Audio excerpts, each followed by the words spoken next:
आज के क्लास में हम क्लास 9 के काव्य खंड का पाठ 4 के एक कविता जिसका नाम है पलक पावड़े को पढ़ेंगे। इस कविता के कवि अयोध्या सिंह उपाध्याय हरिऔध हैं, जिनका जन्म 1865 में उत्तर प्रदेश में हुआ था और इनकी मृत्यु 1947 में हुई थी। तो इस पाठ को स्टार्ट करने के पहले हम लोग कवि परिचय के बारे में पढ़ेंगे। तो अयोध्या सिंह उपाध्याय हरिऔध का जन्म उत्तर प्रदेश के आजमगढ़ ज़िले के निजामाबाद में 1865 ईस्वी में हुआ था। यानी 1865 ईस्वी में उत्तर प्रदेश के निजामाबाद में इनका जन्म हुआ था और इनकी प्रारंभिक शिक्षा अपने चाचा के पास रहकर हुई थी और उच्च शिक्षा के लिए क्वींस कॉलेज वाराणसी में इन्होंने नामांकन लिया था, किंतु इसी समय अस्वस्थता के कारण इनकी पढ़ाई पूरी नहीं हो सकी। इसके बाद उन्होंने कानून की पढ़ाई की और 1889 में कानूनगो के पद पर नियुक्त रहे, किंतु इनका मन शिक्षण कार्य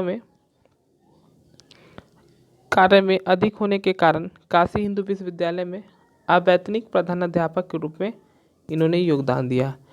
कानूनगो के पद पर रहने के बाद भी इनका मन शिक्षा से के कार्य में ज़्यादा होता था। इन्हें शिक्षण कार्य काफ़ी अच्छा लगता था, जिस कारण से इन्होंने अंत में काशी हिंदू विश्वविद्यालय में बिना वेतन के प्रधानाध्यापक के रूप में योगदान देना प्रारंभ किया।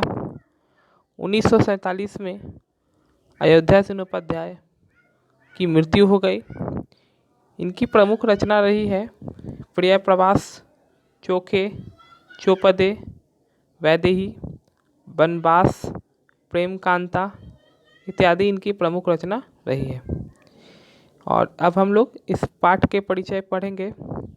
तो प्रस्तुत कविता पलक पावड़े में सूर्यकालीन प्राकृतिक सौंदर्य का मनोहारी दृश्य दर्शाया गया।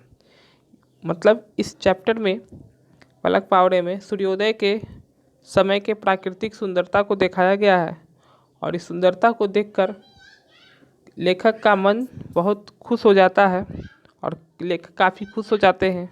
साथ में इस पाठ में प्रेम और स्वतंत्रता के भाव को भी दर्शाया गया है। तो अब हम कविता की पंक्तियों को पढ़कर इसके अर्थ को समझेंगे। तो चलिए चलते हैं। तो सबसे पहला पैराग्राफ है हमारे पास कविता का। आज क्यों भोर है बहुत भाता, क्यों खिली आसमान की लाली, किस लिए है निकल रहा सूरज, साथ रोली भरे लिए थाली। मतलब ऊपर के पंक्ति का अर्थ बताते हुए कवि कहते हैं कि सूर्योदय कालीन प्राकृतिक सौंदर्य का वर्णन किया है कवि ने और कहते हैं कि आज सुबह इतनी सुहावनी क्यों लग रही है। कवि यह जानना चाहते हैं कि आज की सुबह इतनी सुहावनी क्यों लग रही है। आकाश का रंग लाल क्यों है, सूरज लाल रंग के चंदन से सुसज्जित थाल के समान क्यों उदित हो रहा है। जब सूर्योदय होता है तो आसमान में लाली छा जाती है, सूर्य लाल दिखता है।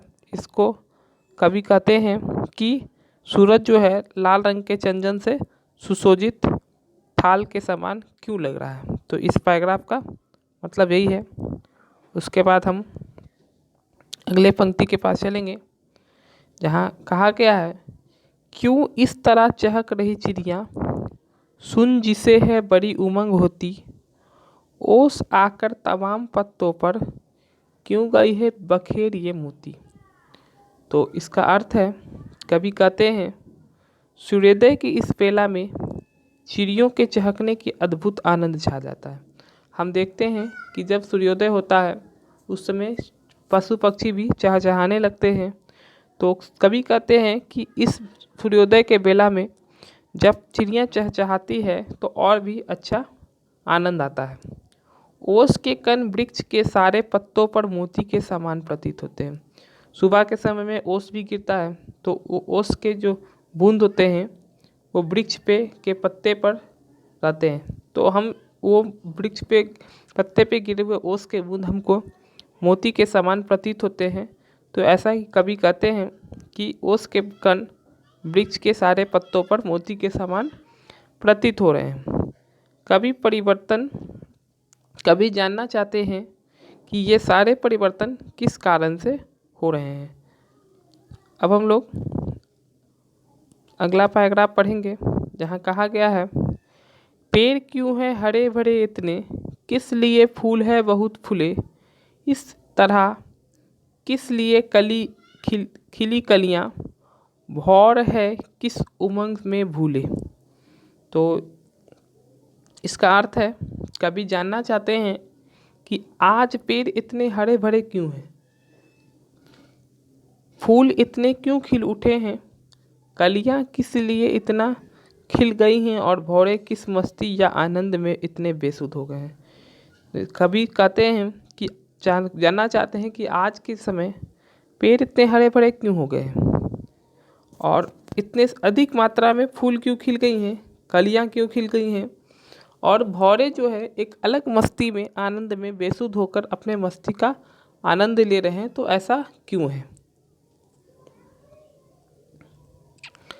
अब हम लोग अगले पैराग्राफ में चलेंगे जहाँ है, क्यों हवा है संभल संभल चलती, किस लिए है जहाँ तहाँ थमती, सब जगह एक एक कोने में क्यों महक है पसारती फिरती। कवि कहना चाहते हैं कि हवा संभल संभल कर क्यों चलती है। कवि यह जानना चाहते हैं कि हवा जो है इतनी संभल कर क्यों चलती है और ये हवा चलते चलते जहाँ तहाँ ठहर जाती है। इन फूलों की सुगंध को हवा क्यों बिखेर रही है। साथ में हवा के द्वारा फूलों की महक जो है सभी जगह फैल जाती है।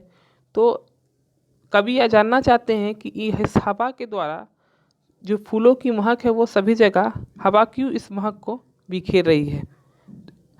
इसके बाद हम लोग अगले पैराग्राफ को पढ़ेंगे जहाँ पैराग्राफ है, लाल नीले सफ़ेद पत्तों में भर गए फूल बेली बहली क्यों, झील तालाब और नदियों में बिछ गई चादरें सुनहली क्यों। तो इस पैराग्राफ के द्वारा कवि जानना चाहते हैं कि ये पत्ते लाल नीले सफ़ेद फूलों से भर गए हैं। जब सूर्योदय के समय सुबह होती है तो उस वक्त पौधे में फूल खिल जाते हैं और अलग अलग रंगों के फूल खिलते हैं। तो कवि कहते हैं कि पत्ते जो हैं वो लाल नीले सफ़ेद फूलों से भर गए हैं। लताएं बहलने लगती हैं, नदियाँ झील और तालाबों के जल सोने के चादर जैसा क्यों दिखाई पड़ता है। सूर्य का प्रकाश पड़ने से तालाब नदियाँ इत्यादि का जल थोड़ा सुनहले रंग का दिखने में लगता है। तो कवि यह जानना चाहते हैं कि ये तालाब नदियाँ और झील के जल सोने के चादर जैसा चादर ओढ़े क्यों दिखाई दे रही हैं। अब हम लोग अगला पैराग्राफ पढ़ेंगे। यहाँ कहा गया है, किस लिए ठाठ बाट है ऐसा, जी जिसे देखकर नहीं भरता, किस लिए एक एक थल सजकर स्वर्ग की बराबरी करता।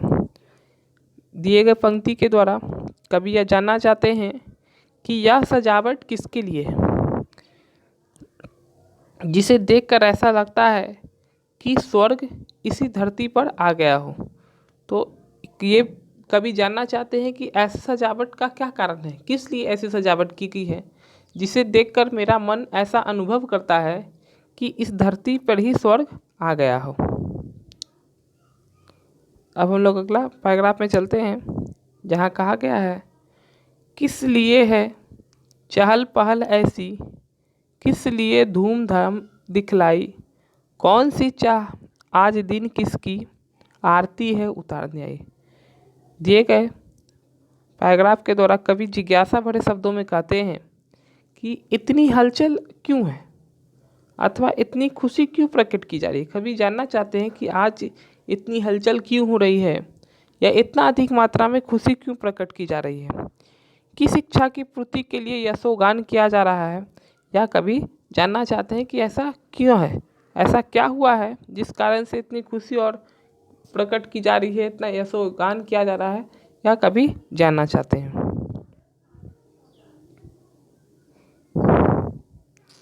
और अब हम लोग इस कविता के आखिरी पैराग्राफ को पढ़ेंगे। देखते रात थक गई आंखें, क्या हुआ क्यों तुम्हें ना पाते हैं, आ अगर आज आ रहा है तू, हम पलक पावड़े बिछाते हैं। कवि कहते हैं कि उद्देश्य की सफलता की प्राप्ति को प्रतीक्षा करते करते आंखें पथरा गई है। कवि जो कविता के माध्यम से जानना चाहते थे, उसमें कहते हैं कि अपने उद्देश्य की सफलता की प्राप्ति के लिए मैं लगातार प्रतीक्षा कर रहा हूँ, और प्रतीक्षा करते करते आज मेरी आंखें पथरा गई है। किस कारण से हमें सफलता नहीं मिल रही है। फिर कवि कहते हैं कि आज ये सफलता हमें मिल रही है, आज के समय में, वर्तमान समय में आज हमें सफलता मिल रही है, तो हम उसका स्वागत में जिज्ञासा भरी दृष्टि से उसका इंतजार कर रहे हैं, प्रतीक्षा कर हम लगातार प्रयत्न कर रहे हैं। इसी प्रकार से ये चैप्टर ख़त्म हो जाता है।